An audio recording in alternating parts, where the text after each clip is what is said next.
Bueno, hoy todas las naciones y todas las redes tienen que ver con lo que está sucediendo en la zona de Israel, Palestina. La mirada y el oído está allí, pero también muchos están haciendo uso de la Biblia para decir cosas que no están bien y que justamente ahí donde el creyente tiene que ser celoso. Dentro de las cosas que veía, ponían guerra Israel y Palestina y ponían abajo Armagedón. Eso nada que ver, nada tiene que ver.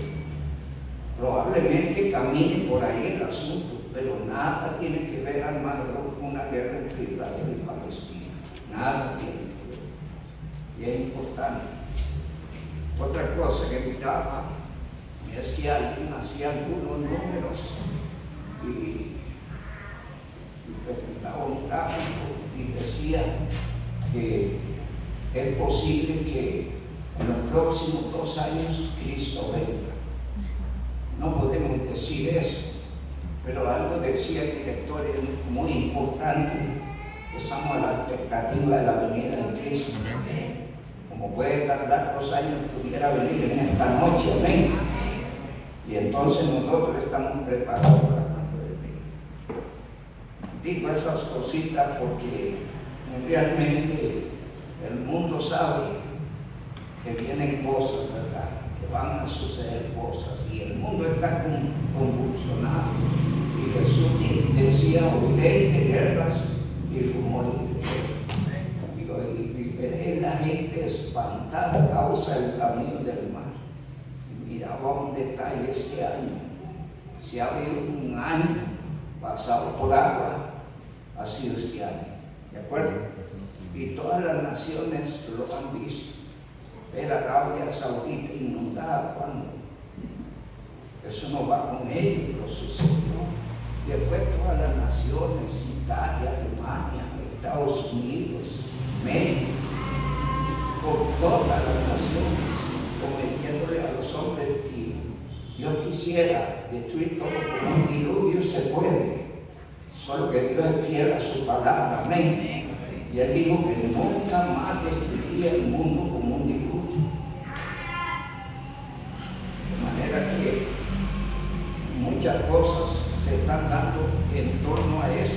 La parte que nos llama la atención en este texto, de acuerdo al verso 1, y que probablemente en el transcurso del estudio que tendremos que ver con el verso 1 y las cosas que vienen principalmente para Israel. El verso 3 habla de los entendidos, algo parecido. Dice 1 Tesalonicenses 5, 1 y 2. 1 Tesalonicenses 5, 1 y 2 da por sentado que los creyentes deben estar perfectamente informados. Sí, perfectamente informados. Y el verso 3 dice allí: entonces los entendidos resplandecerán con el resplandor del firmamento, y los que enseñan la justicia a la multitud como estrellas a perpetua eternidad.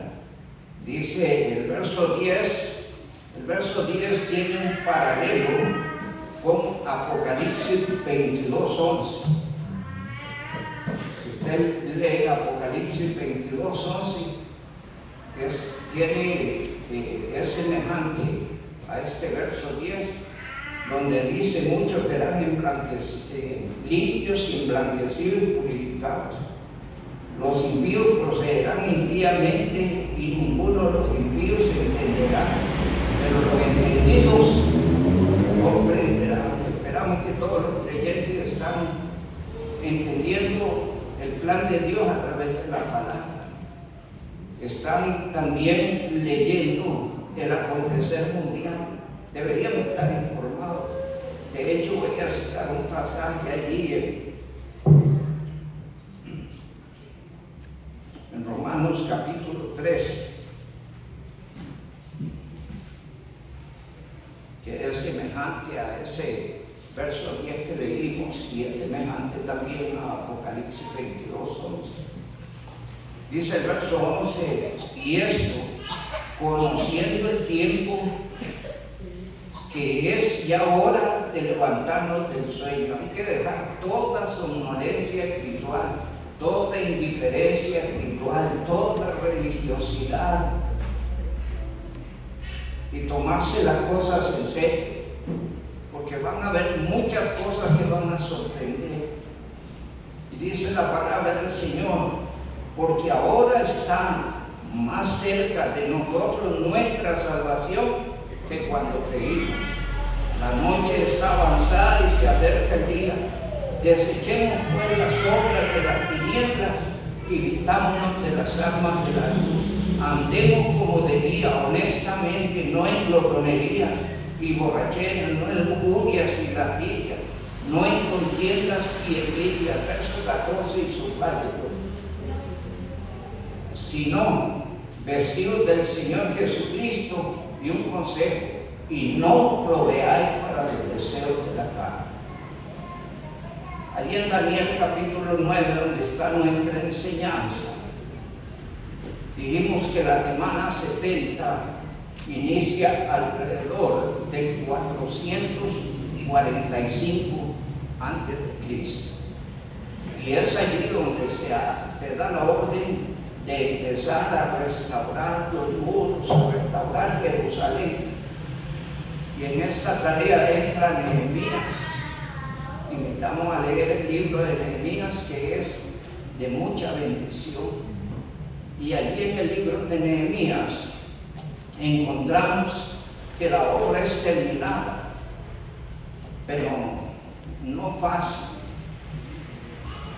Y esto sea muy importante para todos los creyentes. Caminar en Cristo a veces se torna difícil, porque el enemigo va a tratar de estorbar su vida espiritual. Según sus debilidades, así va a venir el diablo con sus propuestas, a fin de seducirlo, a fin de apartarlo, a fin de inutilizarlo espiritualmente, y lo logra con muchos creyentes, tristemente. Pero trató de hacerlo con Nehemías, y estuvimos leyendo allí la semana pasada hasta el verso 8, Nehemías 6:8. Y entonces dice la palabra del Señor: entonces envié yo a decirle, no hay tal cosa, sino que de tu voluntad tú lo inventes.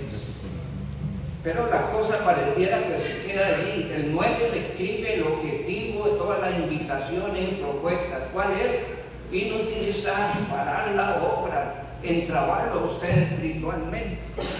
Y dice el verso 9, porque todos ellos nos amedrentaban diciendo, se debilitarán las manos de ellos en la obra y no será que terminada. Ahora pues, oh Dios, fortalece tú mis manos. Tome esta oración para ustedes, Señor, fortalece mis manos.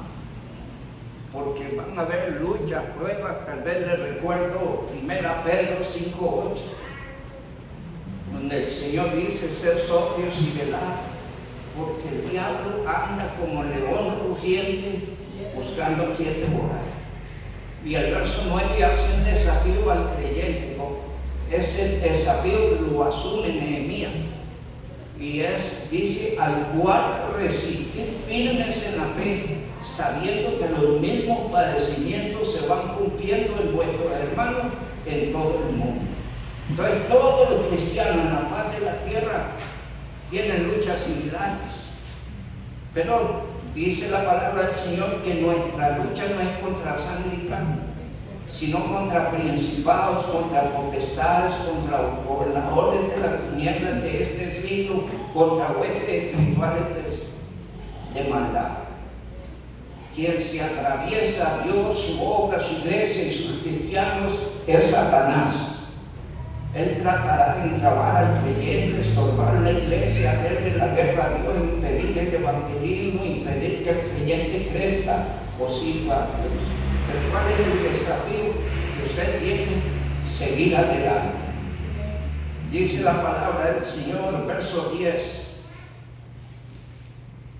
Vine luego a casa de Semaías, hijo de Dalía, hijo de Metabel, porque él estaba encerrado, el cual me dijo: reunámonos en la casa de Dios, dentro del templo, y cerremos las puertas del templo, porque vienen para matarte.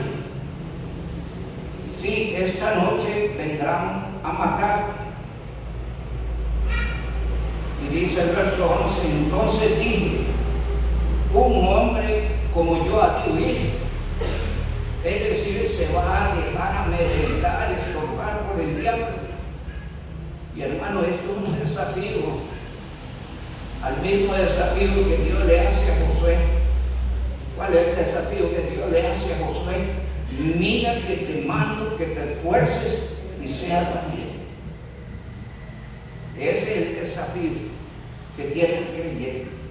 El creyente tendrá que esforzarse en su vida espiritual, en luchar contra todas las trabas que el enemigo puede tener, contra todas las tentaciones y luchas que puedan surgir. El creyente debe ser esforzado y valiente. Y dice la palabra del Señor que Semaías le hace esta invitación a Nehemías que se escondan en el templo.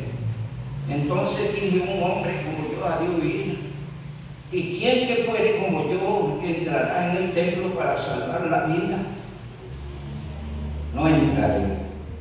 Eso dijo el Señor, porque era un hombre de convicciones, tenía una relación con Dios, una tarea clara que hacer, y nada iba a impedir que él siguiera adelante en el plan de Dios. Dice más: y entendí, dice Nehemías, que Dios no lo había enviado, sino que hablaba aquella profecía contra mí, porque Tobías y Sanballat lo habían hecho. Tengamos cuidado con los mensajeros mentirosos que, sobornados por el dinero, movidos por el dinero, andan transmitiendo falsa enseñanza, falsa doctrina, a fin de apartar a los creyentes y arrastrarlos tras el engaño. Dice Colosenses capítulo 2, versículo 8: usted no se debe dejar engañar de ninguna forma. No se debe dejar estopar de ninguna forma, sino que valientemente debe ir adelante en Cristo. Como dice la palabra del Señor, peleando la buena batalla de la fe, echando mano de la vida eterna, dice la palabra. Y dice allí entonces, verso 13: porque fue sobornado para hacerme temer así, y que pecase. Porque escúcheme, el verbo que llama la atención.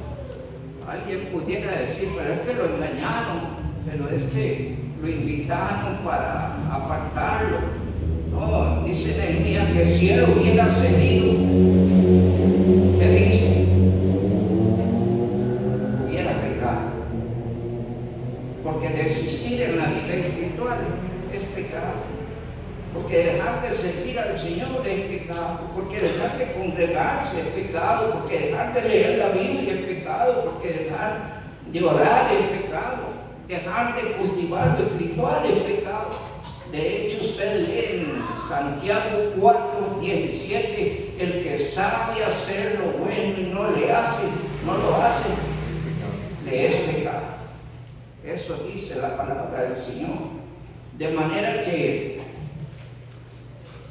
Nehemías está claro ahí, dice, le querían hacer temer y que pecase y le sirviera de mal nombre con que fuera yo infamado. Encontraron una excusa para poner a Jeremías como objeto de burla, de menosprecio. Pareciera que pasamos desapercibidos cuando un creyente serio deja de servir, no. Hermanos, su testimonio está viendo por todos los demás que le rodean. Un testimonio o para bien o para mal, que pudiera ser un motivante negativo a la vida de otros. Por eso usted debe mantenerse fiel a Dios y cuidar su testimonio, su vida de servicio. Dice el verso 14, acuérdate, Dios mío, de Tobías y Sanballat, conforme a estas cosas que hicieron. También acuérdate de Noadías, profetisa, y de los otros profetas que procuraban infundirme miedo. Fue terminado, y esta es la parte hermosa, debido a la determinación, la valentía, el no dejarse engañar, el no dejarse sacar de la obra del Señor. Dice el verso 15, fue terminado pues el muro el 24 del mes de Elul, el 52 días. Y cuando lo oyeron, lea el verso 16, está bien, que tiene que sucumbir, sentir el miedo, huir, no es usted. Resistir al diablo y huirá de vosotros, dice la palabra del Señor. El verso 16 dice, y cuando lo oyeron todos nuestros enemigos, temieron todas las naciones que estaban alrededor de nosotros y se sintieron como humilladas, y conocieron que nuestro Dios que con nuestro Dios había sido hecha esta obra. Asimismo, en aquellos días iban muchas cartas de los principales de Judá, Tobías, y las de Tobías venían a ellos, porque muchos en Judá se habían conjurado con él. Vea dónde trabaja el enemigo. Mucha de la gente de Judá, ¿quién era la gente de Judá? Era el pueblo de Dios.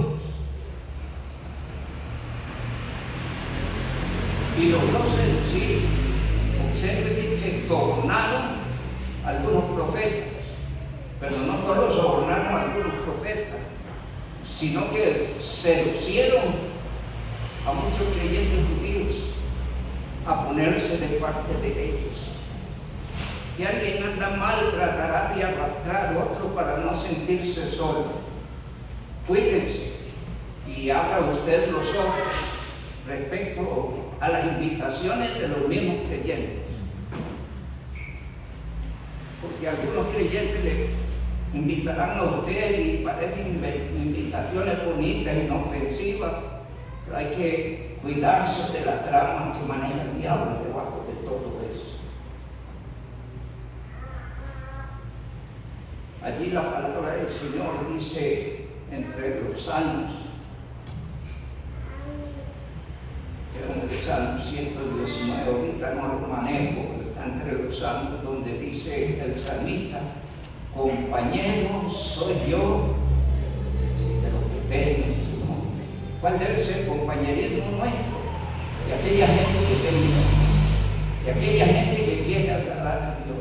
Y dice la palabra también, en 2 Corintios 6:14, no os unáis en yugo desigual con los incrédulos, porque qué compañerismo tiene la luz con las tinieblas, y qué compañerismo la justicia con la injusticia, y qué concordia hay entre Cristo y Belial.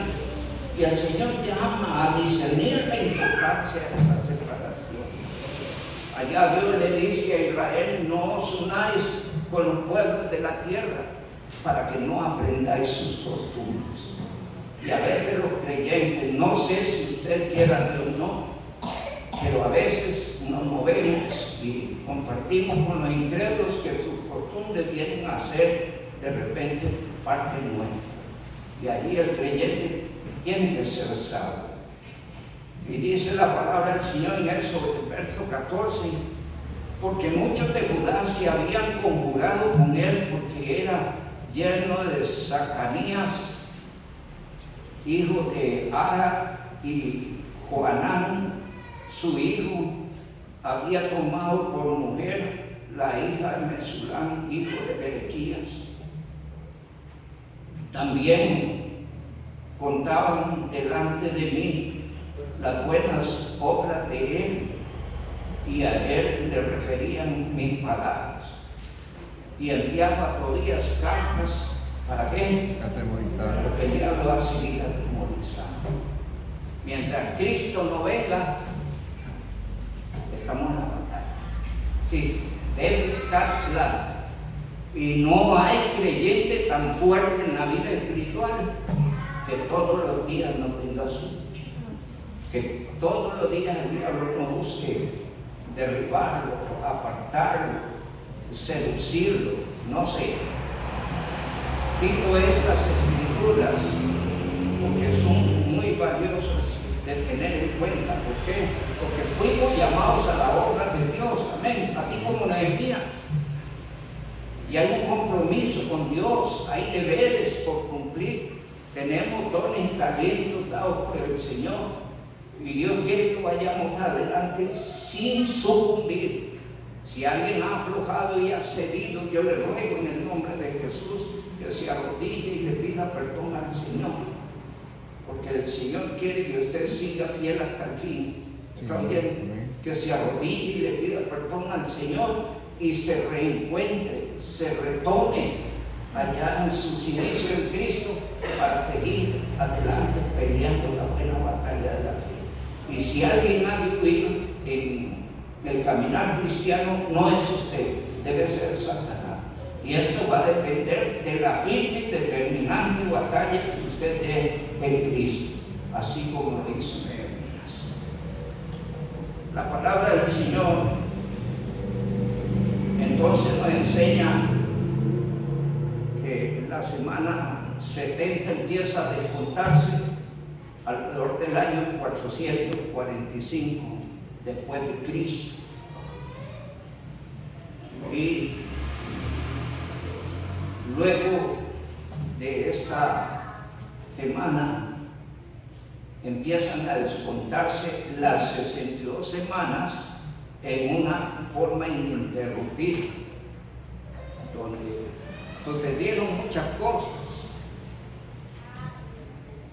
Entre las cosas que sucedieron, que uno puede citar que tienen un efecto, por lo menos en el mundo de la Biblia y en el mundo del cristianismo, es que se escribió el último libro de la Biblia. ¿Cuál fue? Malaquías. Y después, ¿qué más se escribió inspirado por Dios? No se escribió nada. Pero en ese tiempo se escribieron los libros apócrifos, que tanta discusión ha generado teológicamente en el afán de meterlos en la Biblia. Aunque Dios no escribió, no inspiró ningún otro libro, y se escribieron los libros apócrifos, este libro apócrifo continúa escribiendo la historia, la novela, qué sé yo, los acontecimientos de Israel. No podemos desligar de sus escrituras la realidad de un tinte espiritual y una vida con Dios, porque era el pueblo de Dios. Entonces allí que haya muchas cosas dentro de los libros apócrifos, pero para un estudioso de ellos debe entender que ellos mismos se sacrifican por sí mismos, y que alrededor de 62 veces Jesucristo cita los evangelios y nunca cita los libros apócrifos. Citó los escritos antiguos testamentarios. Cito estas cosas porque están dentro de ese tiempo. Y la parte más sobresaliente de esas 62 semanas es que esas 62 semanas tendrían el cumplimiento con la muerte del Mesías. Incluiría su nacimiento y su muerte. Y esto para nosotros es sumamente importante, porque en Jesucristo Dios había enviado un Salvador para salvar a la humanidad. Dice la palabra del Señor en el verso 26 de nuestro pasaje de Daniel. Daniel 9:26. Y después de las 62 semanas, ¿qué pasaría? Se quitaría la vida al Mesías, dice la palabra del Señor. Mas no por sí, y el pueblo de un príncipe que ha de venir destruirá la ciudad y el santuario, y su fin será con inundación, y hasta el fin de la guerra durarán la devastación. Después de la muerte de Jesucristo, el verso 26 cita un acontecimiento que vendría sobre Israel. Ese acontecimiento sucede en el año 70 después de Cristo, cuando el general Tito, capitaneando los ejércitos romanos, invade Israel y empieza a destruir el pueblo, la ciudad y la parte más importante, el templo de los judíos. Jesús, los discípulos le llevaban aquí a mirar a los edificios, las grandes piedras, y Jesús le dijo: de cierto os digo que no quedará piedra sobre piedra. Y entonces la palabra del Señor en Daniel 9:26 está citando ese acontecimiento, donde dice Lucas 19.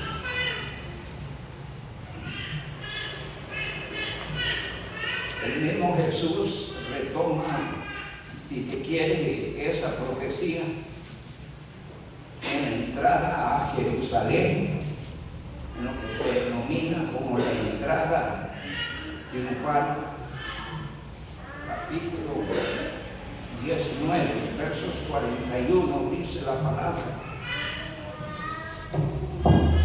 y cuando llegó cerca de la ciudad, al verla, lloró sobre ella. ¿Qué estaba conmoviendo al Señor? Lo que estaba pasando. ¿Qué estaba pasando ahí? Estaban preparando para la Pascua.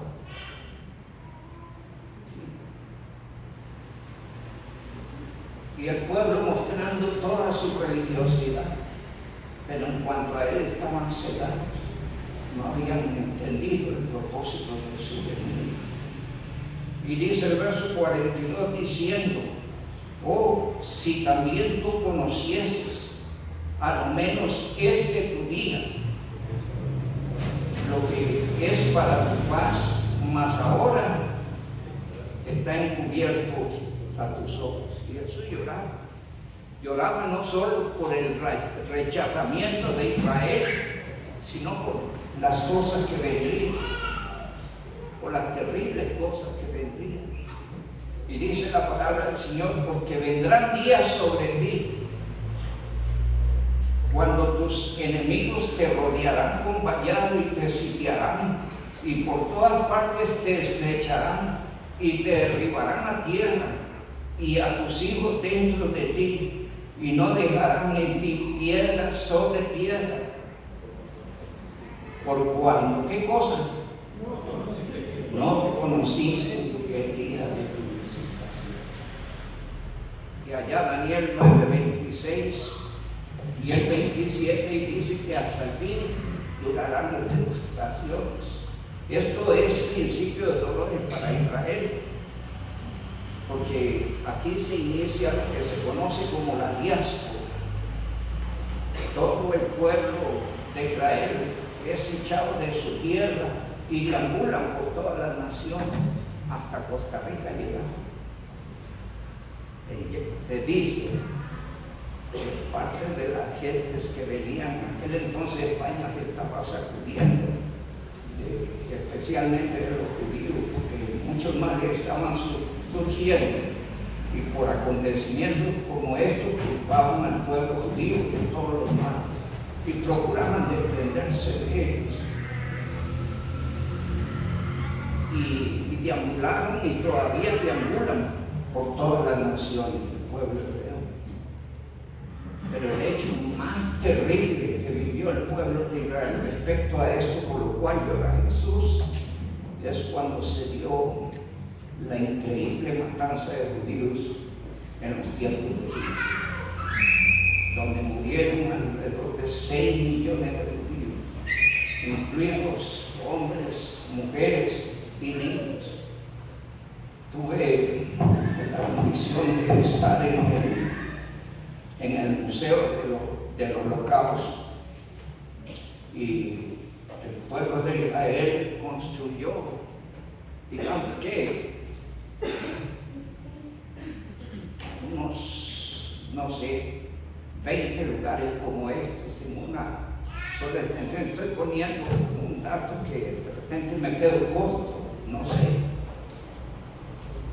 donde mostraban infinidad de fotografías del Holocausto, infinidad de nombres de judíos que habían muerto, de familias que habían muerto, y le daban a usted un traductor, y entonces alguien iba hablando y usted iba escuchando en silencio todo lo que había pasado, y la verdad era tan terrible que le costaba a uno retenerse, porque era algo tan sensible que estaban tratando allí. El mundo ha tratado de desmentir el Holocausto, pero allá está la prueba. Y dentro de las cosas terribles que aparecían estaba la foto de un papa, que parece que en contubernio con lo que estaba pasando era parte de la Iglesia Romana. Le ha rogado que quiten esa foto de allí, pero los judíos no la quitaron. Allí permanece para testimonio de las atrocidades que vivían. Luego entramos a un lugar que yo no sé cómo se llama. Yo veía eso como una burbuja gigantesca y hermano lleno de luces por todo lado donde usted viera. Era infinidad de luces que ilustraban la multitud de niños que fueron asesinados en ese día. ¿Entienden por qué lloraba Jesús? Lloraba por la dureza del pueblo, por su rechazamiento y por las cosas que vendrían. Sin embargo, entendemos que aunque pudiera decir alguien no merece, nuestro es un Dios que se complace en hacer justicia y tener misericordia. Y en 1948 se da la posibilidad que Israel de constituirse otra determinación. Y es uno de los países más sorprendentes, no porque ellos sean muy listos, sino porque son el pueblo de Dios. ¿Está bien? Sí. Aunque ellos no han reconocido a Cristo, hay promesas que le respaldan, promesas que Dios hizo a Abraham, a Isaac y a Jacob. Y hay una característica de nuestro Dios. Dios no es hombre para que mienta, ni hijo de hombre para que se arrepienta. Él dijo y no hará, Él prometió y no cumplirá.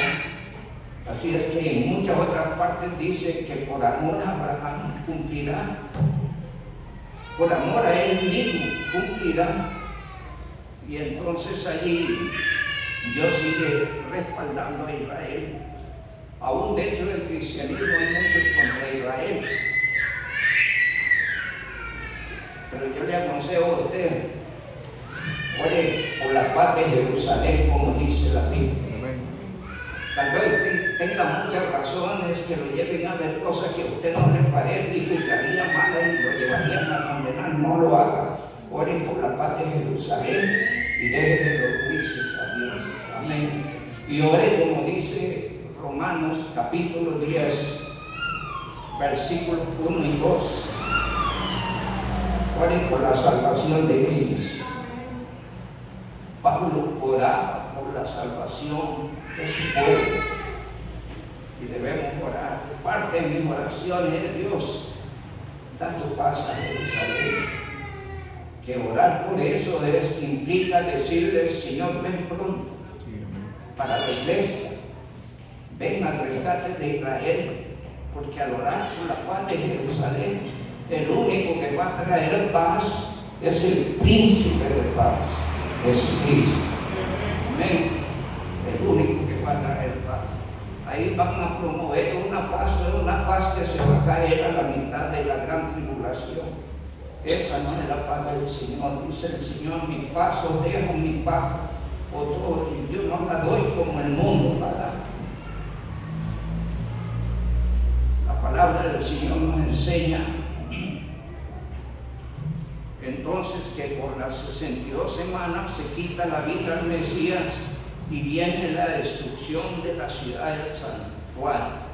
Dice también el capítulo 21 allí de Lucas, versículos 5 y 6.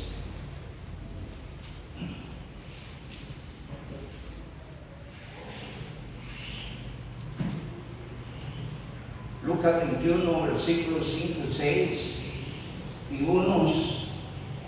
Y algunos que hablaban de que el templo estaba adornado de hermosas piedras y ofrendas votivas, dijo: en cuanto a estas cosas que veis, días vendrán en que no quedará piedra sobre piedra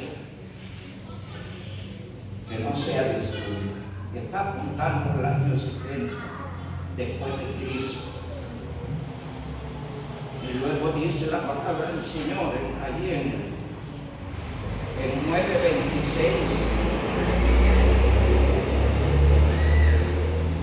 Y al final del verso 26 dice: y su fin será con inundación, y hasta el fin de la guerra durarán las devastaciones. Israel tiene experiencias difíciles.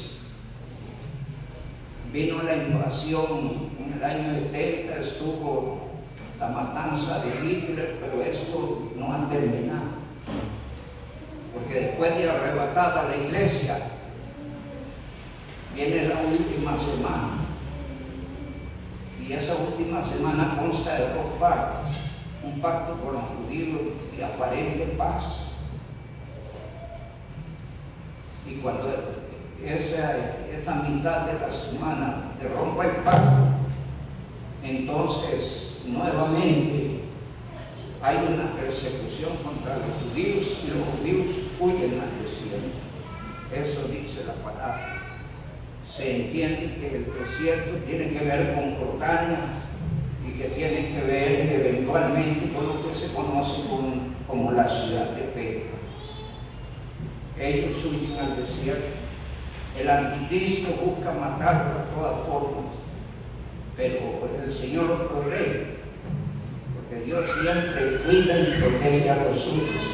Sea un bendecido de Dios, es objeto del cuidado de Dios. Permanezca fiel a Él, honrale, vino para honrar su nombre. Y entonces dice: como no la puede alcanzar, viene y hace guerra al resto de la familia. Si gusta, le dejo una tarea. Léase Apocalipsis 12. Apocalipsis capítulo 12. Y dice Lucas 21, versos 20 al 24. Bueno, pero cuando vienes a Jerusalén rodeada de ejércitos, sabed entonces que su destrucción ha llegado.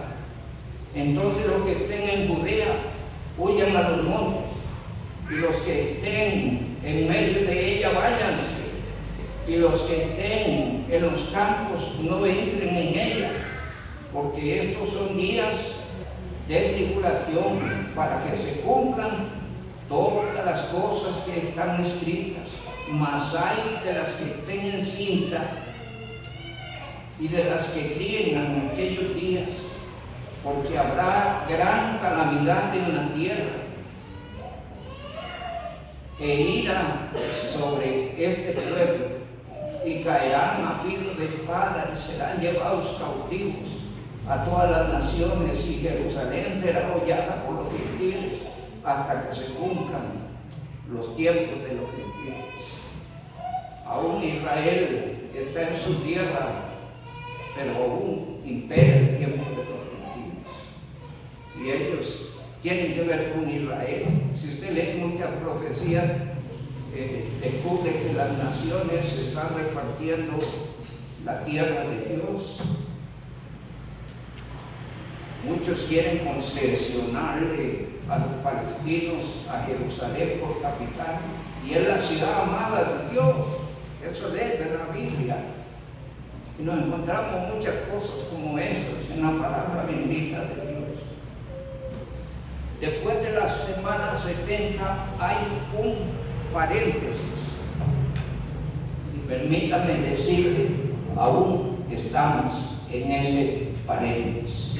Un paréntesis que está a punto de terminar. Un paréntesis que lleva alrededor de 2000 años. Recuerde, hubo un paréntesis entre la semana, en la 7ª semana y la 8ª, hay un paréntesis. Después corren 62 semanas ininterrumpidamente que terminan con la muerte del Mesías. Y después hay un paréntesis de las 62 semanas y las 70 semanas. Son semanas de años. En ese paréntesis está Cristo conformando su iglesia. Está Cristo llamando a la gente, sean judíos o gentiles, a la salvación. De hecho, la iglesia nace con judíos. De hecho, los apóstoles eran judíos. La iglesia se construye principalmente con judíos. Ellos vienen a ser los primeros misioneros en la gran incursionada evangelística que ha alcanzado al mundo entero. Ya después han entrado otra generación. Pero nace de judíos. Por eso el creyente no debe sentir rechazo a ese pueblo que Dios escogió para traer el Mesías, a ese pueblo en el cual Dios funda la iglesia, a ese pueblo del cual levantó los apóstoles, que son los receptores de toda la doctrina que cree la iglesia. El pueblo de Dios debe orar por Israel. La palabra del Señor nos habla a lo largo de la Biblia. Dice, algunos he oído, algunos expositores dicen que en el Antiguo Testamento en ninguna parte se prevé o se habla de la iglesia. Pero la palabra del Señor dice otra cosa. Y vamos a Deuteronomio capítulo 32.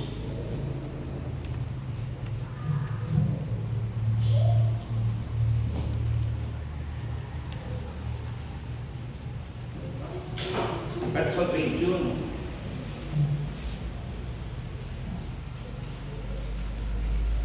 Dice, ellos me movieron a hacerlo con lo que no es Dios. ¿Qué significa? Se volvieron idólatras, paganos, empezaron a construir figuras, a orar figuras, a asociarse con las idolatrías de los pueblos. Ellos me movieron a hacerlo con lo que no es Dios. Me provocaron a ira con qué? Con sus ídolos. Yo también los moveré a hacerlos con un pueblo que no es pueblo. Lo provocaré a ira como una nación insensata, dice la palabra de Dios.